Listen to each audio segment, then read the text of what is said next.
Ladies and gentlemen, welcome to the first annual Aussie Cousins Wrestling WWE Year-End Awards show for 2024. We are bringing the Aussie charm to our WWE reviews, and we hope that you will join us on this journey by subscribing to the channel and letting us know in the comments down below who you would have chosen for these awards. But now, without further ado, let's get into it. Alright, so we're just going to dive straight into it, and first up we're going to have the most underrated female wrestler of the year, Michael. My most underrated female wrestler is Lyra Valkyria. When she first moved on to the main scene from the NXT, she did a ton of work and she was really had a great tournament in Queen of the Ring. Got very close, and I think a few people actually thought she was going to win it. I believe she'll be going for a championship in the near future. Excellent. And my most underrated female wrestler for this year on the WWE main roster is Michin. I think she has been wonderful this year. She's actually been down in NXT and helping out some of the young talent coming through. But on the main roster, she has performed a lot of matches this year, and she has done some really good work with the likes of Chelsea Green, and she has been up in the main event occasionally, does a lot of stuff in the mid card as well. So moving on now to the most underrated male wrestler, and I think we are going to be the same with this one. Mike, you go first. Yeah, I believe we are. My most underrated female wrestler is the Creed brothers. Julius and Brutus, they're amazing. With their superhuman strength, the Brutus Bomb is by far one of the best moves. They've come up from NXT with lots of fanfare and lots of explosion. They're in a good stable with Gable, which is really helping them with American Made. Hopefully they can move forward. I think the Creed brothers are really good, and unfortunately I think they had a bit of an incident with the Judgment Day, where I think the Judgment Day didn't like some of the work that they were doing. That's a bit of backstage stuff. Their push kind of got shrunk from there a little bit. Hopefully in 2025 they are winning a tag team title, because I think they will be fantastic once the main roster fans actually get to see exactly how good they are. Okay, this time we are going for the return of the year, and I'll go first with this one.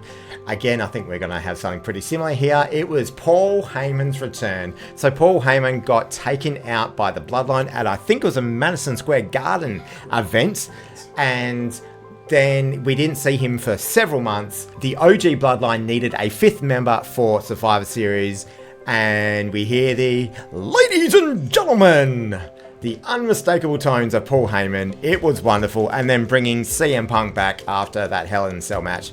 Perfection.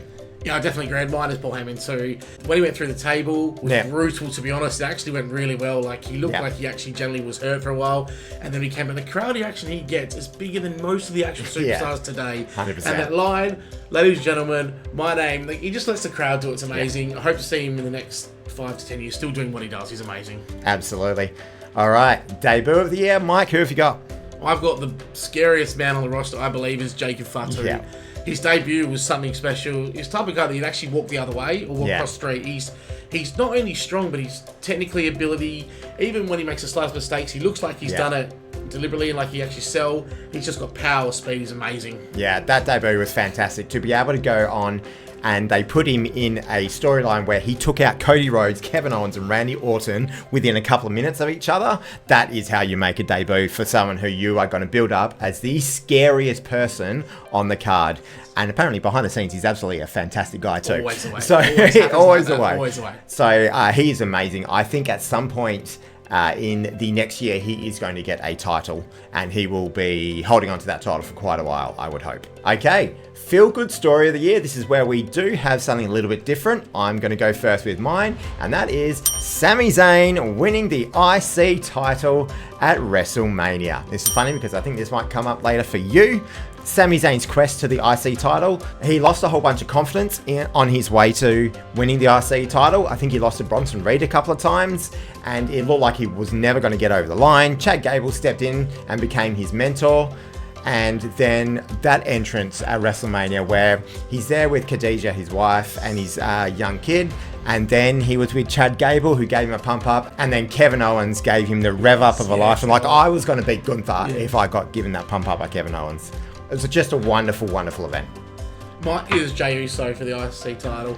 Incredible story. The guy was sort of the black sheep in the bloodline, the OG bloodline, in his own way. Had a lot of people that had to prove wrong at Raw when he first came to it. But just the emotion when he won was incredible, and it was good to see because he'd been Sabotage a couple weeks before that, and it was just amazing. The crowd reaction on a weekly show was just unbelievable. Yeah, absolutely. Okay, now we're going to the non-wrestler of the year, Mike. I love Wade Barrett. He's amazing. He's funny.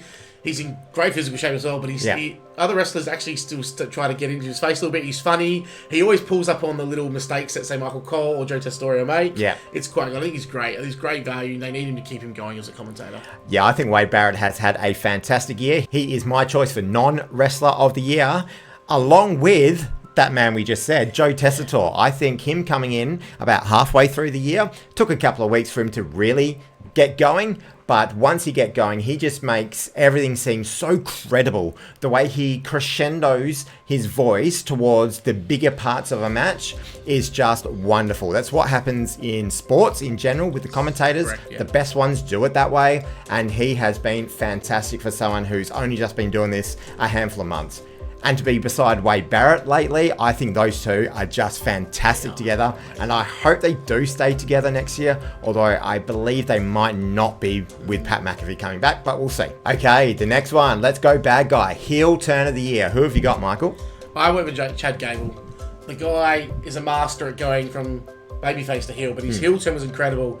He was with the Alpha Academy. He built them up. They were the feel-good story for a while. Yep. Everyone loves Otis. Everyone loves Cesaro. Maxine Dupree's a fan favorite for a lot of people. Yep. And then he just turned, and his turn was incredible. He started to belittle them, humiliate them, and wanted more from them didn't happen.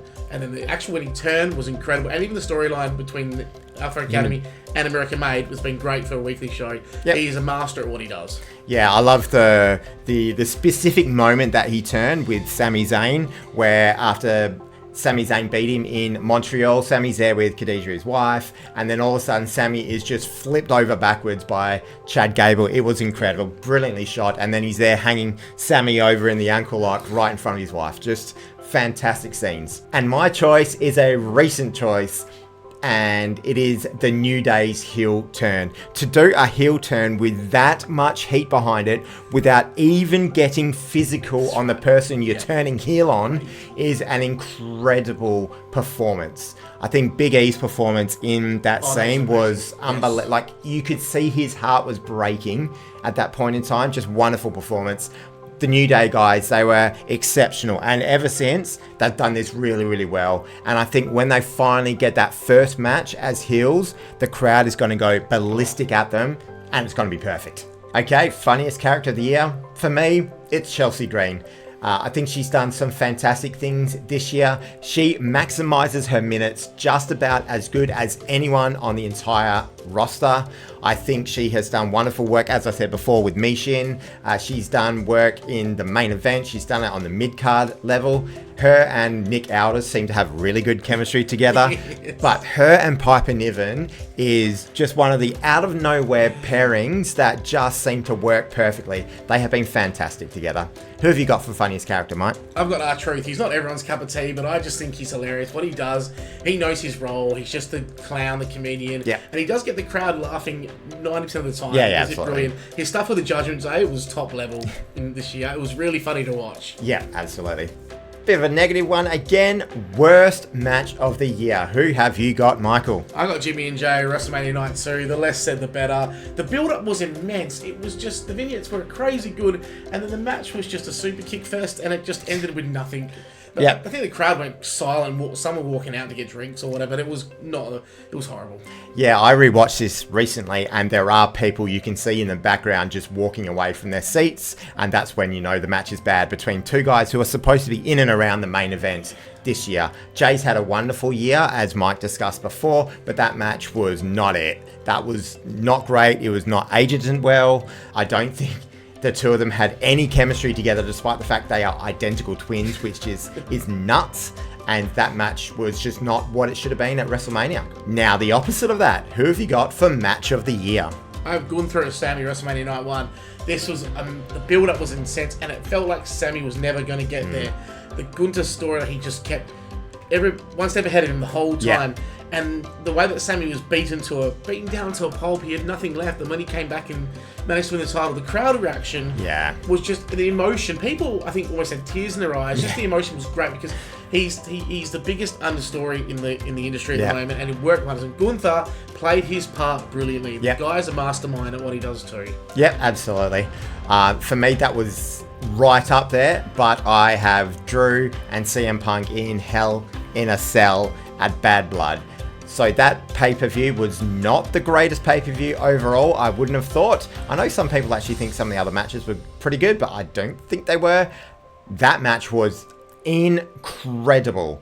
The lengths those two guys went to show how much emotion they had between the two of them was unbelievable. And the blood spill is something you just don't see in WWE these days. Drew McIntyre's was genuine blood for sure. Yeah. CM Punk's was him blading midair, but that's a tribute to Shawn Michaels. But yeah, Drew McIntyre getting hit in the head with the toolbox. It was meant to cut him open. It was not meant to cut him open that badly, but it just added to everything. What a wonderful match that was. Okay, and now we come to something that's a little bit lacking on the main roster at the moment, but it is Tag Team of the Year. Michael. Yeah, I've got Chelsea and Piper. The chemistry, like you said before, was out of nowhere. It came together. It works really well. Piper and Evan is actually quite funny when you get to Chelsea. They work well. Then with Nick Aldis is very good chemistry, quite funny. Yeah. And they've actually won the tag team titles as well before. And unfortunately, they've gone a bit of a bad run because Piper's always end up attacking or just getting hit with Chelsea with and stuff. But I think they work really well, and they play their part in their minutes to perfectly what they need to do. Yeah, so I have Jade and Bianca for my tag team of the year. I think when you go through, if you want to look at it from a stats perspective, I think Jade and Bianca by far have had more matches and more wins than any other tag team, be it male or female, throughout the entire year, which to me is an indictment on the tag team booking at this point in time. Hopefully that gets better next year with 2 3-hour shows. But I think Jade and Bianca have done really well. Bianca is absolutely the cornerstone of that tag team, and she's trying to help bring Jade up to her level. Bianca is unbelievable. Oh yeah, she's top level. She's great. Next up, we have Female Breakout Star of the Year, and for me, it is Perth's very own Tiffany Stratton. Yeah, that's right. She broke out in the press conference at Elimination Chamber in Perth. That is when she got the biggest chance on the main roster in her very short run to that period of time. And then in Elimination Chamber, the crowd went mental for her. They loved her here in Perth. So she is one of our own. She's not from Minnesota anymore. She's from Western Australia. But she's been wonderful this year. Fully deserved the Money in the Bank. And when she cashes that in, the crowd is going to go wild for her. Who have you got? Yeah, I've got Tiffany Stratton as well. She's been amazing since the start. Her rise from NXT as being the real sort of daddy's girl sort of incident came through. And she's just improved. Her wrestling ability is immense as well. She can actually wrestle in any format. She can wrestle with Nia Jax. She can wrestle with Jess Green. She can wrestle with Bianca Jane. Yeah. And she puts on good matches all the time, no matter who's facing. Her persona and her character is amazing. And she's sort of embraced the accolades now as well. She works with both, which is really good. Yeah, that's good. And now we have the male breakout star of the year. Who have you got, Michael? I was close. So I got Ludwig Kaiser. Yeah. I was looking at Braun, but I got Ludwig. Ludwig's nasty streak when he got his heel, when he was really into the more nasty heel turn he had, was second to none. He's brilliant at what he does. He just knows how to rub the crowd up the wrong way. Yeah. It's just brilliant. I love him. He's great. He can rub the crowd up the wrong way just by the way he looks, to be honest. Basically, yes. Okay, and I have got Bron Breakker. So obviously he had a little bit of a dalliance with the main roster a couple of years ago. The crowd gave him nothing. When he came back to the main roster at the start of this year with Smackdown, the crowd gave him a bit. Then he moved to Raw. The crowd gave him nothing to start with, which is just weird. And then he got them on side by just how explosive he is, how wonderful he is in the ring, and now his promos are getting really good. Exactly, he's got this intensity in his promos now, and I think the crowd are really getting behind him. Whether or not he's playing babyface or whether or not he's playing heel, he can kind of do both sides depending on who he's up against in the match. Okay, so we have a few more to go. The next one is the female workhorse of the year, and for my pick, I've got Bianca Belair. Again, as I said before when I was discussing the tag team of the year, Bianca Belair has been fantastic this year. She just seems to wrestle a match every single week. There was always a bit of a knock on her that she would knock it out of the park in a PLE or a pay-per-view, And then on the weekly shows, you might just phone it in occasionally. Yeah. Some of her work on the weekly shows this year has been wonderful. Like that match recently with Piper Niven. Yes. Where did that come from? That was fantastic. Yes. And again, Piper had a great performance there too. Don't get me wrong. But Bianca is just doing this every single week now. I think she's wonderful. Mike. Yeah, I've also got Bianca Belair as well. I think she's had to step up her game with Jade Cargill to really be the workhorse in that team, like you said, the cornerstone of it. I think that's helped her. I think she's really gone next level because she knows she has to work, and she's definitely proved a point how good she can work week in, week out without any issues. Yep, absolutely. Okay, now we've got the male workhorse of the year. Mike, who have you got? So I've got Sami Zayn and Kevin Owens. And they are best friends behind the scenes stuff, but these two work week in, week out. No dramas. They'll fall for, like, they'll take the fall for people. They'll work people over. They'll be happy to in a promo get humiliated. They're just amazing. They do whatever they need to do for the industry and the business to move forward. Yeah, and I'm going one half of them, but now that you've discussed Kevin Owens, I could put both of them in there, but for me, Sami Zayn, he has had a wonderful year yet again, and he's the kind of guy that you send a bad guy out to do like a promo, and then Sami Zayn comes out and just goes, nah, this is why you're wrong, mate. Even if they think personally they are right, he will come out and go, nah, this is why you're wrong. He does it all the time, and he's the only one credible enough, I think, to do that on the majority of occasions. He basically wrestles just about every single week, maybe a couple of times a week when you factor in the house shows. He is wonderful. He's had another great year, and I hope he gets a world title at some point soon. Next one up, we have the female wrestler of the year, Mike. Oh, I've gone with Liv Morgan. I toss and turn with this one because I know Liv's not everyone's cup of tea. Yeah. But the incredible rise she's had from being when she started all the way up, and she had a moment. Her and Rhea's matches have been really good. Yep. I do think there's been a bit of a lull with some of the last 2 or 3 months of what she's done, but the whole Dom feud rivalry and then getting together was amazing the way they did it. Like even the kiss, apparently the kiss wasn't even scripted. She didn't even know it was really coming, so that even made it more amazing. But yeah, no, hopefully she keeps it. I hope she keeps it past WrestleMania personally. Yeah, just builds the storyline with Rhea even more. Yep. Okay, and I have gone. And I'm so sorry, Rhea Ripley, but unfortunately, they just don't book you in matches on Raw for some unknown reason. I think she had one entire singles match on Raw this year. Just strange. For me, it's Nia Jax. And had you said that to someone a year ago, maybe just over a year ago, you would think they were absolutely crazy. But Nia Jax has had a really good year. There's a couple of matches that just haven't clicked from her, and I think with someone of her size and her ability, that's always going to happen. Yeah, it will, yes. But then some other matches have just been wonderful, like the Naomi one recently. The first one with Bayley was really good when Bayley won the title. The second one, let's forget about that. But the one with Lyra Valkyria in Saudi Arabia with that incredible finisher, she knows her role so well now, and I think she has been wonderful this year. And I think she is more passionate about her work this year than what she was in her last run in WWE. And finally, we have got the male wrestler of the year, and I am going with Gunther. So I could have put Cody Rhodes there. Obviously, he's had a wonderful year, as you'd expect with someone of Cody Rhodes' stature. He had a great year last year as well, but for me, I think from where he started as the IC champion, he then got the record, or he had the record last year for the greatest IC champion in history, got it up to 666 days, which is just a fantastic number to have ended on for such a heel as Gunther.